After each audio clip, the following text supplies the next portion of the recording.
يا مساء الخير عليكم. زي ما انتم شايفين كده انا معايا غسالة الاطباق وايت بوينت. انا كنت بصراحة عاملة فيديو ليها قبل كده، واعتقد ان هو اتمسح وكان جايب بصراحة مشاهدين كتير، وكانوا سألوني كتير عليها. الغسالة دي يا جماعة انا جايباها يعتبر كده يعني داخلة على سنتين. في ناس كتير اشتكت منها بصراحة، وفي ناس بتحبها. انا بأمانة انا بحبها. انا كنت جايباها لما كان سعرها حوالي 6000 وحاجة بسيطة، 6200 6300، يعني مش غالية خالص. انا جيت دلوقتي لقيت ان في ناس جايباها ب17000 وارقام كده، معرفش غسالات الاطباق يعني بقت بصراحة بارقام خزعبلية. الغسالة معايا الله اكبر ما شاء الله يعني، اللهم بارك، جميلة. وطول ما انتي محافظة عليها، طول ما انتي محافظة على نظافتها، بتلاقيها شغالة معاكي كويس. اول ما بتحسي باهمال فيها او حاجة، ما بتغسليش الفلتر، ما بتغسليهاش هي ذات نفسها، الغسالة طبعا ما بتغسلش معاكي كويس، ما بتنضفش كويس. انا هنا بقالي اسبوعين او 3 ما جيتش جنبها، وبصراحة عايزة اعمل لها دورة، فقلت ان شاء الله هبقى اعملها معاكم.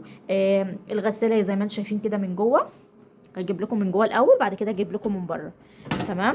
الغساله اهي، دي الارفف بتاعتها. انا معلش بس الاضاءه مش عارفه واصله معاكم ولا لا، لاني بصور من الموبايل عادي.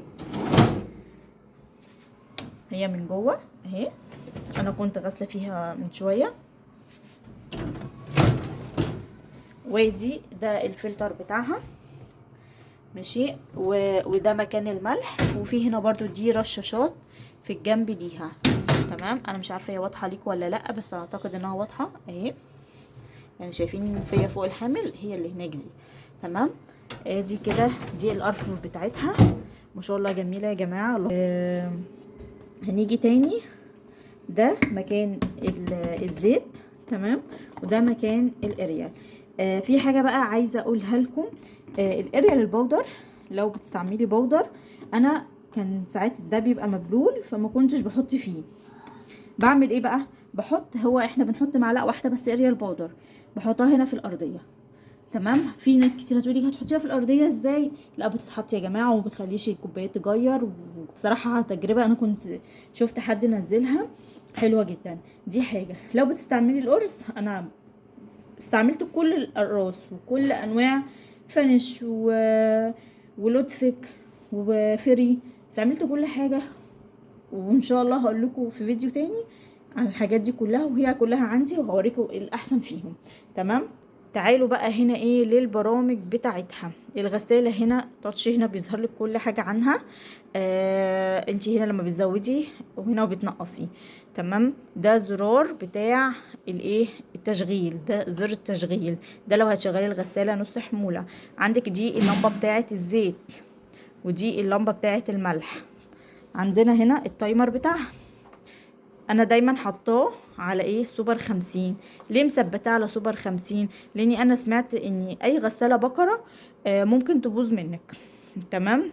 وطبعا لو باظت ده اللوح ده كله بيتغير، فانا مثبته على البرنامج اللي انا بستخدمه قليل قوي بصراحة لما بغير. هي هنا على سوبر 50، ده اسرع برنامج بالنسبة لي، وبينضف جدا، ودرجة حرارته كويسة. عندي بعد السوبر 50 عندك اللي هي 60 على درجة حرارة 60، دي للحلل. وفوقيها اللي هي 70 بتاعة الببرونات، لعب الأطفال لما تكوني عايزة حابة تعقميها قوي. هنا أول حاجة ده اللي هو ايه 15 دقيقة، ده بيكون شطف بس للأطباق وللحاجة، وبعد كده بترجعي تشغليها تاني. عندنا البرنامج اللي هو ايه 40، ده بيشتغل على تلت ساعة. لا سوري، تلت ساعة ايه، ساعة الا تلت. وعندنا الايكو ده بيقعد حوالي ساعة ونص. انا بصراحة حبيت قوي قوي سوبر 50. ناس كتير كانوا بيشكروا فيها الاول قبل ما اجيبها اصلا، كانوا عاملين عليها ريفيوهات. والسوبر 50 كويس جدا معاها، بينجز معاكي في الوقت وبيخلصك.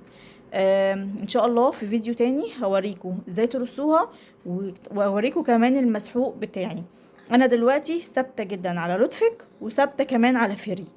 تمام. ان شاء الله يا رب يكون الفيديو عجبكم، وان شاء الله باذن الله هجيب لكم فيديو بقى كامل مكمل ليها لطريقه الاستخدام وطريقه التشغيل، وكمان المساحيق وافضل مسحوق تستخدميها. ما تنسوش تشتركوا في القناه. شكرا.